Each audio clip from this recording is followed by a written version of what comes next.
Merci, monsieur le député. La parole est maintenant à madame Gisèle Biémouret, dernière oratrice inscrite dans cette discussion générale. Monsieur le président, monsieur le ministre, monsieur le rapporteur, mes chers collègues, de toute évidence, nous pouvons nous réjouir de l'examen proposé aujourd'hui de la proposition visant à revaloriser les pensions de retraite agricoles présentée par nos collègues André Chassaigne et Huguette Bello. Leur initiative rappelle la nécessité de justice sociale de répondre aux attentes des retraités agricoles.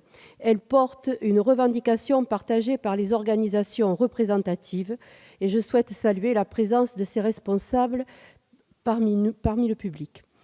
Inscrite en fin de cette législature, leur initiative remet en perspective le sujet dans le débat public à l'aube d'échéances nationales qui aborderont, je l'espère, vivement cette question.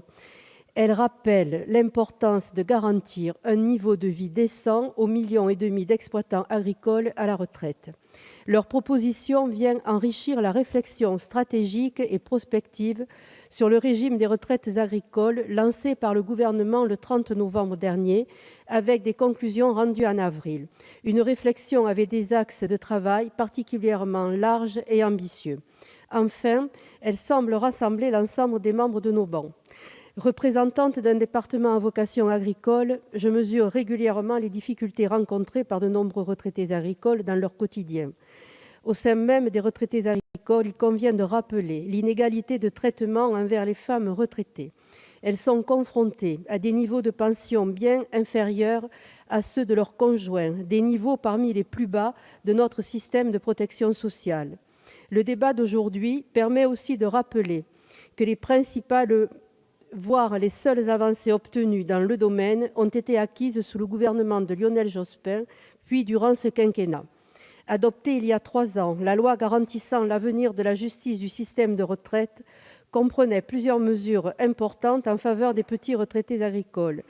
Elle a mis en œuvre l'engagement pris par François Hollande d'améliorer le pouvoir d'achat des retraités agricoles dans un esprit de justice sociale, d'équité. Plus de 900 millions d'euros ont été ainsi consacrés à la revalorisation des retraites agricoles depuis 2012 dans un cadre budgétaire pourtant contraint.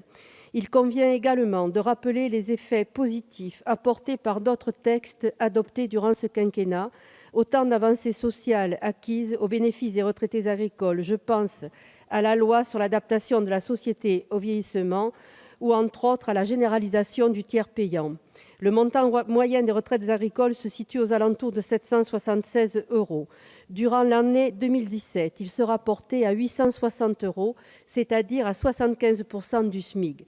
Nos collègues proposent de relever à 976 €, soit 85% du SMIC, comme le revendiquent les principales organisations des retraités agricoles, au premier des rangs lesquelles l'Association nationale des retraités agricoles de France, l'ANRAF. Concernant la proposition en elle-même, je partage tout à fait l'idée que les avancées de la loi de 2014 ne représentent qu'une étape supplémentaire. Une étape supplémentaire vers l'objectif d'un niveau de vie décent pour les agriculteurs qui ont contribué à l'expansion économique de la France durant des décennies sans en récolter les fruits. L'objectif de porter le montant des pensions à 85% du SMIC est totalement légitime. Il reste à préciser l'article 2 et à approfondir le mode opératoire pour financer cette réforme. Dans ce contexte, contribuant à ce débat récurrent sur ce point précis de notre protection sociale et dans l'espoir de pouvoir contribuer à une nouvelle avancée sur les retraites agricoles, j'apporte mon soutien à cette proposition. Je vous remercie. Merci beaucoup, madame la députée. La discussion générale est close. Prochaine séance cet après-midi à 15 h. Suite de la proposition de loi visant à assurer la revalorisation des pensions de retraite agricoles. Proposition de loi visant à agir concrètement en faveur de l'égalité professionnelle entre les femmes et les hommes. Proposition de résolution européenne pour un débat démocratique sur l'accord économique et commercial global. La séance est levée.